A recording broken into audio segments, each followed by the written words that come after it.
আমরা সবাই জানি যে পিঠে বানানো মানে অনেক ঝামেলার ব্যাপার আর অনেক সময় লাগে।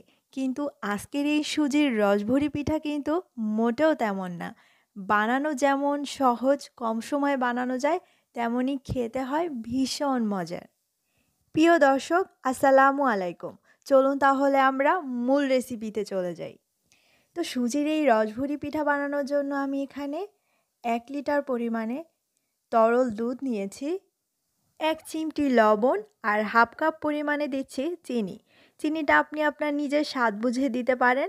তারপরে আমি এখানে এলাচ দিয়ে দিচ্ছি। যখন দুধে বলক চলে এসেছে তখন আমি চুলার আঁচটা একদম কমিয়ে দিয়ে এই পিঠা বানানোর অন্য কাজে এবার চলে যাচ্ছি। আমি এবার এখানে নিয়ে নিলাম 2টা ডিম। ডিম যদি ফ্রিজে থাকে তাহলে অবশ্যই আধা ঘন্টা আগে ফ্রিজ থেকে নামিয়ে নিতে হবে। 1 চিমটি লবণ দিয়ে দিচ্ছি। খুব ভালো করে এবার ডিম ফেটিয়ে নিব এবং এর মধ্যে অ্যাড করে দিব হাফ কাপ পরিমাণে সুজি। এখানে কিন্তু এই মাপটা ঠিক রাখতে হবে। সুজির পরিমাণটা এখানে আর বেশি হওয়া যাবে না। কেউ চাইলে এখানে এলাচ গুঁড়ো অ্যাড করতে পারেন। খুব ভালো করে মিশিয়ে নিলাম আর সঙ্গে সঙ্গেই কিন্তু চুলাতে চলে যেতে হবে। এই ব্যাটারটা তৈরি করে কিন্তু দেরি করা যাবে না। তেল আমি মিডিয়াম আঁচে গরম করে নিয়েছি, তারপরে চুলার আঁচটা একদম কমিয়ে দিয়েছি। আমি একটা টেবিল চামচের সাহায্যে এবার এই পিঠাগুলো ভেজে নিব। আপনি চাইলে হাত দিয়েও করতে পারেন অথবা অন্য যে কোনো চামচ দিয়েও দিতে পারেন।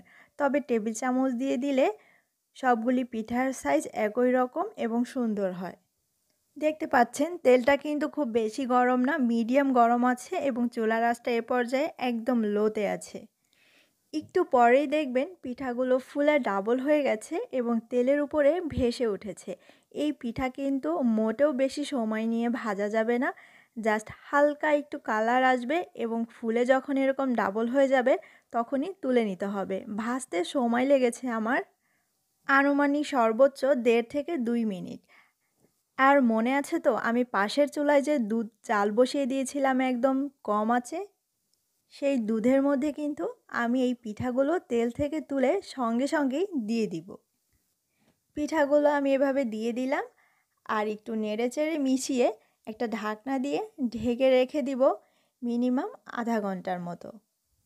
এ পর্যায়ে আর জাল দেওয়ার প্রয়োজন নেই, চুলার আঁচটা এ পর্যায়ে বন্ধ আছে। আপনি চাইলে 1 মিনিটের মতো সর্বোচ্চ জাল দিতে পারেন, তবে না দিলেও চলবে। আমি আধা ঘন্টা পর দেখিয়ে দিচ্ছি। দেখতে পাচ্ছেন পিঠাগুলো দুধটাকে স্যুপ করে নিয়ে একদম রসে টসটসে হয়ে গেছে আর খুবই সফট হয়েছে। আমি একটু কেটে দেখাচ্ছি। খেতে ভীষণ মজার হয়েছিল, খুবই সফট এবং নরম তুলতুলে। রেসিপি ভালো লাগলে প্লিজ একটা লাইক দিবেন এবং চ্যানেল সাবস্ক্রাইব করে পাশেই থাকবেন। সবাই ভালো থাকুন। আল্লাহ হাফেজ।